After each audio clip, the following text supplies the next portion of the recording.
My talk is going to be a little bit different than the other things because I'm not going to talk too much about what I am doing.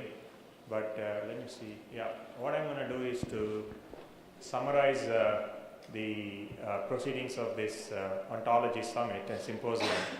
And the theme of the symposium is Big Data and Semantic Web Meet Applied Ontology, and we'll see what that is. Now, how many of you actually work in ontologies here? I know you're Barney, you work on that, but what about the rest? How many of you actually work in ontologies here? So we have about 3 or 4 people, okay? So the idea is the following. There's a lot of stuff going on in ontologies. A lot of things are being said about ontologies. There are a lot of things being said about semantic web. And there are a lot of things said about big data. So the idea behind the symposium is what is the reality here, okay? What exactly is happening? So let me briefly, the Ontology Summit is an annual series of events that kind of started in 2006, almost 10 years ago at NIST, with the joint sponsorship of Ontology and NIST. And it's kind of interesting kind of summit, the way the summits are organized. Let me see if I have it, yeah. There are about a series of about, I guess you just see, there are about 8 or 9, I think there's a 9th, 2014 is the 9th summit. And then you can see all the summits which have happened over the years. Okay, so the way the summits are organized is the following. Every Thursday, starting sometime in January, we have a virtual symposium for 2 hours. There were people from all over the world joining, typically about 80 to 90 people joining this virtual symposium. And this goes on for about 4 months or so. And at the end of the 4 months, we have a real physical symposium, generally at NIST, this time at NSF, where we have about generally 40 people again. They come in and talk about what deliberations have happened over the last 4 months or so. And I think this is a pretty interesting way of doing things, in my opinion. The reason being is it's a return on investment. I mean, here are thousands of, it's like a little bit of a crowdsourcing. Here are hundreds of people putting in free input into the thing. And at the end of the 4-month period, we produce a communique which is published, and everything is open here.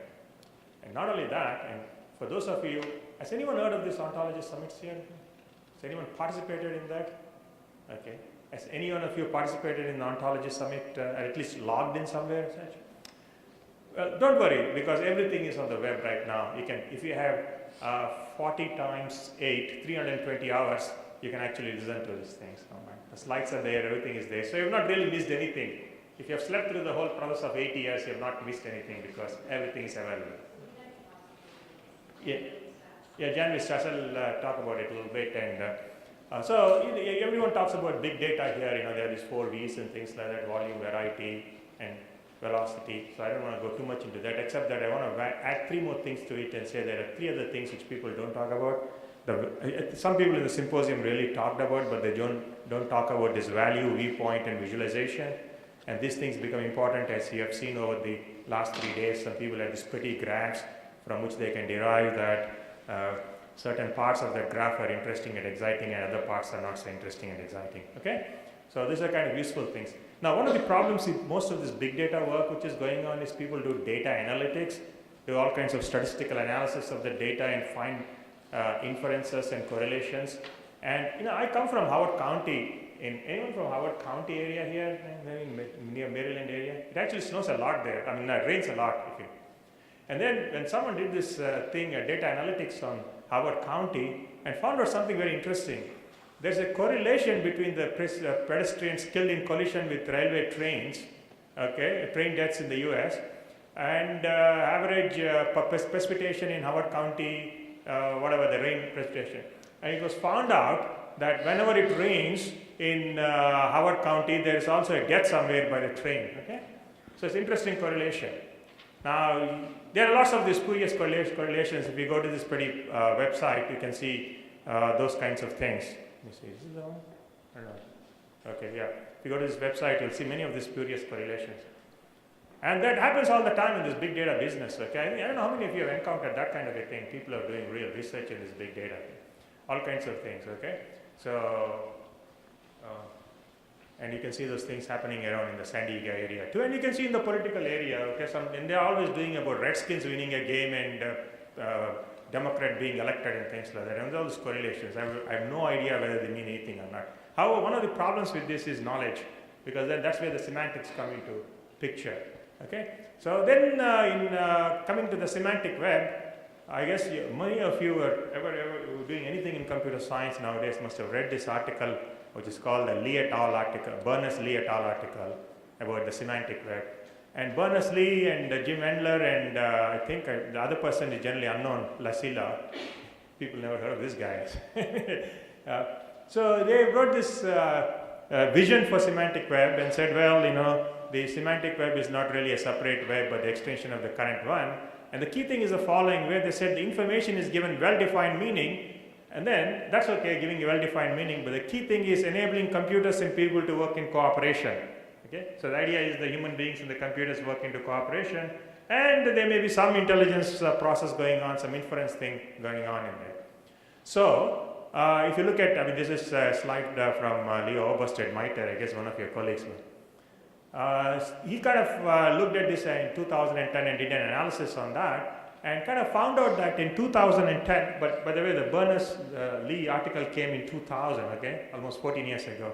A decade later, the story is the following. Yeah, you know, you have this web, things are really connected, and they use something called an RDF format, resource description format, to connect these links, which consists of URIs. So you have A and B connected with something, a relationship called C, everything represented in RDF, and you can do some neat things with RDF like Sparkle queries and so on. So the idea is then they wanted to do it, but the actual reality is that they wanted to really do some semantic analysis. What do you mean by semantic? This kind of meaning stuff. Just because having links doesn't mean anything. The web has links, okay? But what do you do with these links? There has to be a meaning, there has to be understanding, there has to be some inference on these things. And that really didn't happen as such. It's kind of happening, you can see with Google doing those kinds of things right now. Okay? So this is what they said the web is, they said the current web, and then they wanted all the semantics on the web. So I don't want to go into details of that, and you probably have seen these kinds of slides over and over, so I don't want to, I'm just going to skip through these things. And then talk a little bit about ontologies. And ontologies also kind of came out in around 1990s or so. How many of you actually worked in AI here in 1960s? No one here? Okay, about 1970s, no one? 80s? At least we should have 80s people here, okay? I know it's a young audience, but we don't want to reveal your age, but 80s, okay, is good enough. 80s, there was something called the semantic web. You heard of the semantic web? And semantic web, the ontologies which people talk about are kind of very similar to the semantic web. And normally what happens is this, interestingly though, in the history of computer science, semantic net. The semantic net is what we have. Ontologies are kind of a little bit related to those kinds of things, but it's a knowledge representation in AI, and things go up and down in the history of computer science. Things get reinvented over and over again. And now there's a big reinvention of machine learning. Hey, all these companies with machine learning, they keep getting bought over for billions and zillions of dollars. I have no clue why, because this technology was there 20, 30 years ago, and AI people have actually done a lot of strides over it. But anyway, ontologies are something like that, except they said that you have these concepts and some things are related to one another, and you have this a biological ontology something, and I don't know how many of you know what this is. It's actually an eye of a fly. I see flies flying around in this part, the thing, especially in the restaurants around here. They're well fed, I guess. So you can see that the eye of this thing, if you want to actually represent that, it consists of something called ommatidium, and there are a number of connections here, part of relationship, piece of relationship, and then develops from relationship. And the key thing here are that there are all these concepts, and there's some relationships around here. Now you can go back and develop it in an RDF format with whatever syntax they have in the thing. So that you can do that thing, and then each one of and you can have web pages associated with an I and ommatidium and so on. So that's why it is an example around here. Again, I'm not going, and the people have been developing this in different domains over the years. So now the problem is that there's a confusion at this stage. The confusion is what is the people are developing all kinds of things and calling all kinds of these ontologies as such.